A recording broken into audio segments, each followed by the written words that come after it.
رسول الله صلی الله علیه وسلم په لیلة المعراج کې په جنت کې یو تن ولیدو داسې ټوپونه واله د جبریل نه استفسار وکولې په بما هذا دا په څه باندې جنت ته راغلی ویل یا رسول الله ډېر ناشنا معمولي غوندې عمل یې کړی دی ویل بقطع شجرة دا یو ځل په لاره باندې روانو نو اذ وجد عص شجر ناغه ځای کې د ونې یو خاخ هغه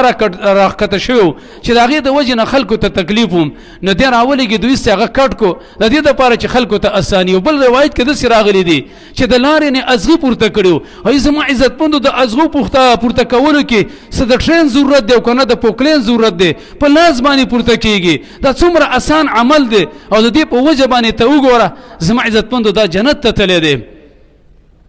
د دې وجې نه زما عزتمندو د دې اعمالو ته او دې اخلاقو ته متوجه کېدل پکار دي زمونږ ستاسو نه دا خبرې ډېرې حده پورې وتلې دي هغې وجه دا ده چې دا موږ او تاسو ته معمولي اعمال ښکاره کېږي او د دې مذاکره هم نه کېږي